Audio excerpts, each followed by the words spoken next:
Բարև ձեզ սիրելի ժողովուրդ, մի շատ կարևոր թեմայի եմ ուզում անդրադառնալ։ Մենք հիմա գտնվում ենք Սիսիանից դեպի Աշոտավան, դեպի Սալվարդ Հացավան գյուղ ուղևորող ճանապարհին։ Շատ հետաքրքիր իրավիճակ է, հա։ Ուրեմն տեսանյութ եմ տեսնում համացանցում, որ Տաշիրի Սամոյի աղբոր որդի Նարեկը տեսանյութ է հրապարակում Սիսիանից, մասնավորապես Սալվարդ գյուղից, Աշոտավան գյուղից, դպրոցների փակման վերաբերյալ եւ այլը, հա։ Նու այնտեղ ենթատեքստը շատ ավելի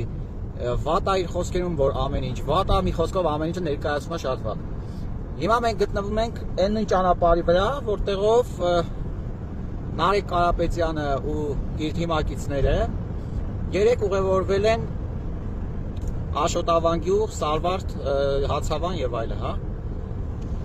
Բնականաբար այս գեղեցիկ կառուցված ճանապարհը, որը որ դեռ ընթացքի մեջ է, Նարեկ Կարապետյանը չէր նկարելու, որովհետեւ դա կնշանակեր քաղաքական ինքնասպանություն։ Ու ասեմ, որ այս ճանապարհը 30 տարվա մեջ ոչ մի անգամ չի վերանորոգվել, չի խնամվել ու եղել է քարուքանջ ճանապարհ։ Ինչը ուզեի ձեզ ներկայացնել, որ ռազմավարական նշանակություն ունեցող ճանապարհ է այս ճանապարհը, տեղացիները շատ լավ գիտեն, բայց եղել է քարուքանդ վիճակում։ Նույնիսկ երբ որ կանայք են եղել, որոնք որ ծննդաբերելու կարիք են ունեցել, այդ կանայք երբեմն ծննդաբերել են իրենց բնակարաններում, բայց չեն կարողացել շտապ ձևով տեղափոխվել Սիսիանի հիվանդանոց ճանապարհի վատ լինելու կամ կարելի ասել ճանապարհ չլինելու արդյունքում։ Միանշանակ այդ ամեն ինչը չէր նկարահանվելու ու չէր ներկայացնելու։ Այսինքն մենք հասկանում ենք, որ իրենք փնտրում են միայն վատ բան, նույնիսկ հորինված վատ բան, մրջունը փիղ դարձնելով ներկայացնում են ժողովրդին, որպեսզի ժողովրդին տրամադրեն իշխանության դեմ, հա, այսինքն որքան վատ, այնքան լավ իրենց համար այդ տրամաբանության շրջանակներում։ Միանշանակ Նարեկ Կարապետյանը չէր ներկայացնելու նաև, որ հենց նույն Աշոտավան գյուղում, որտեղ որ մարդկանց հետ զրուցում է, հանդիպում է, չէր ներկայացնելու այդտեղի դպրոցի մասին, որտեղ կառուցվում է ֆունդամենտից կառուցվում է ժամանակակից նոր դպրոց, ինչը խթանում է թե գյուղի, թե տարածաշրջանի կրթության զարգացմանը եւ ժողովրդի տեղում ամրապնդվելու ու զարգանալու բոլոր հնարավորությունները։ Միանշանակ չէր նկարահանելու։ Ես ուզում եմ ձեզ տեղեկացնել, հիմա տեսեք, օրինակ, հա, Աշոտավան գյուղում բնականաբար կա դպրոց, ու այդ դպրոցը քանի որ քանդվել է ու նոր դպրոց է կառուցվում, այսինքն այդ դպրոցում, հին դպրոցում դաս չեն անում, այս պահի դրությամբ Աշոտավան գյուղի աշակերտները պետության միջոցներով ամեն օր տեղափոխվում են Սիսիանի X դպրոց, բնականon դասի ընթացքը ապահովելու նպատակով եւ պետության նույն միջոցներով աշակերտներին հետ են վերադարձնում իրենց մշտական բնակության վայր։ Բնականաբար դա նույնպես չէր ներկայացնելու։ Այսինքն ինչ է անում Նարեկ Կարապետյանը, Տաշիրի Սամոյի եղբոր որդին, ում հայրը եղել է Սերժ Սարգսյանի աշխատակազմի ղեկավարը,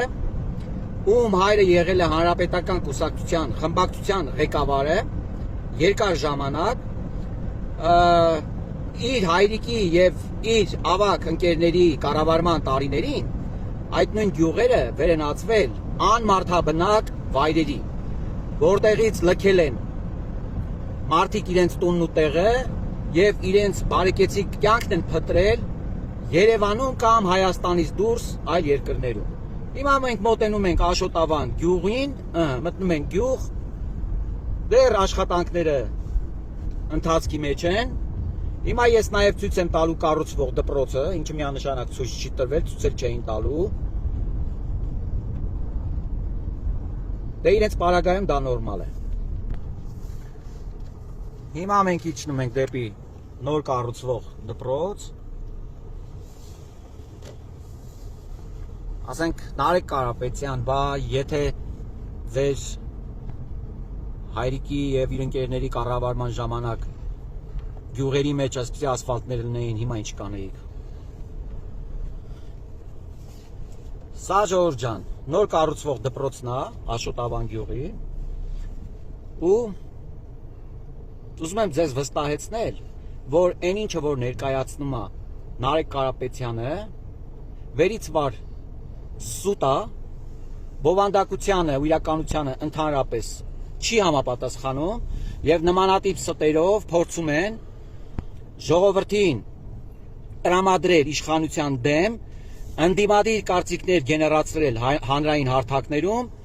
եւ իրենց քաղաքական նպատակները վերջնական արդյունքին հասցնելու համար ժողովրդին մոլորեցնեն։ Ուստի կոչ եմ անում եւ բոլորիդ խնդրում եմ, հորդորում եմ, երբեք չտրվեք նման ստերին, դրանց քաղաքական հայրերի կառավարման տարիները շատ լավ հիշեք ու ձեր երեխաներին, որոնք որ ապագայում ունենալու են ընտրելու իրավունք, մանրամասն ողջ ճշմարտությունը բացատրեք, քանի որ դրանց ամբողջ խաղադրույքը նոր սերնդի քվեարկությունն է, որոնք որ նոր քվեարկելու հնարավորություն են ունենալու եւ չեն տեսել իրենց մեր ժամանակների կառավարումը, հա, իրենց կողմից, այդ ամբողջը։ Դրա համար շատ լավ կլինի, որ բոլորդ ներկայացնենք։ Հիմա մենք ուղևորվելու ենք դեպի Հացավան գյուղ, ուղևորվում ենք դեպի Սալվարդ գյուղի այդ ճանապարհը, հա։ Հիմա մենք Աշոտավան գյուղից տեղափոխվում ենք դեպի Թասիկ, Հացավան այդ գյուղերի ուղղությամբ։ Ասենք պատկերացնում եք Հանրապետական կուսակցության կամ Ռոբերտ Քոչարյանի կառավարման տարիներին գյուղերի մեջ ասֆալտներ։ Պատկերացնում եք։ Ու ես ձեզ ասեմ Ժողովուրդ ջան, որ այս ամբողջ աշխատանքները, որը որ հիմա տեղի ունենում, այս աշխատանքները տեղի ունենում ոչ թե միայն այստեղ, այս աշխատանքները տեղի ունենում ամբողջ Հայաստանում։ Այսինքն այս շինարարական աշխատանքները ժողովրդի կոմֆորտ կյանքն ապահովելու այս գործողությունները իրականացվում է ամբողջ Հայաստանում, ոչ թե կոնկրետ համայնքում կամ մարզում։ Այսինքն այս ամեն ինչը մեծ բնույթ է կրում։ Իմիջիայլոց ասեմ, որ ժամանակին մեր տեղացիները շատ լավ գիտեն սիսյանցիները, ժամանակին այս ճանապարհով, այսինքն որ գոյություն չուներ, հա, տաքսիներն էլ էին հրաժարվում ուղևորվել, ուղևորափոխադրում իրականացնել այս գյուղեր ճանապարհի բացակայության պատճառով։ Այսինքն տնտեսական զարգացման կարևոր բաղադրիչը 30 տարի բացակայել է։ Խոսքը բնականաբար ճանապարհի մասին է։ Նո ինչը ենթադրում է, որ տնտեսական ակտիվությունը հավասարացվել է մինիմումի կամ 0-ի։ Ու այսօր եկել են այդ նույն մարդիկ, ովքեր որ այդ օրն են գցել մեր պետությունը, եկել են ուզում են ցույց տան, ասեն, որ իրանք հայրենասեր են ու իրանք ուզում են հայրենիքը կառուցեն։ Հիմա մենք Հացավան գյուղում ենք։ Անեցա չէ բարձրանում Սալվարդ։ Հա։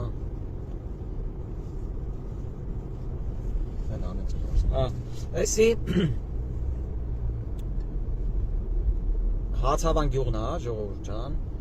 Ինչ տեսնում եք, նույնպես շինարարական աշխատանքներ են եղել։ Դուք երևի նկատակ, որ ճանապարհի ողջ երկայնքով շինարարական աշխատանքներ էին ընթանում։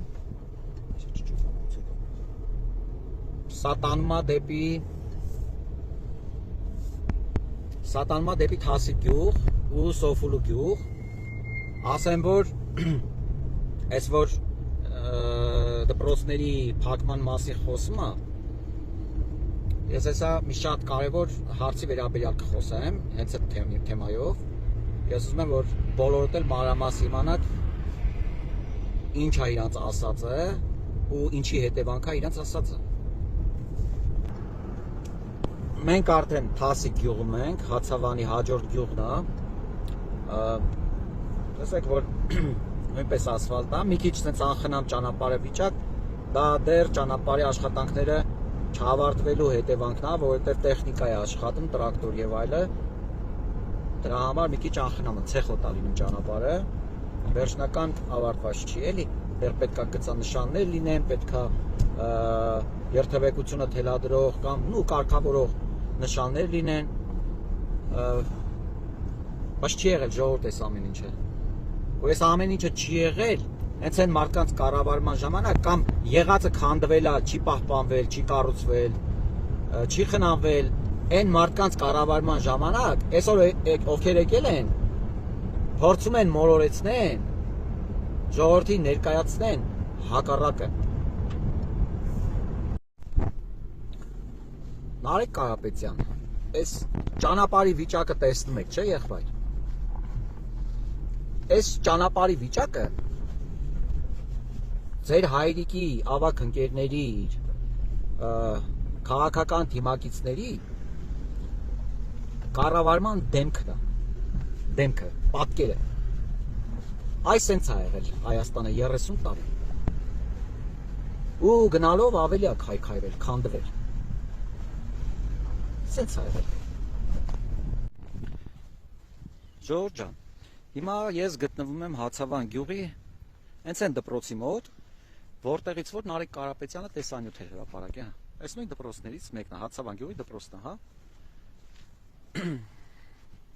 Ուզում եմ Նարեկ Կարապետյանին ասեմ, ինքը չգիտեր, որ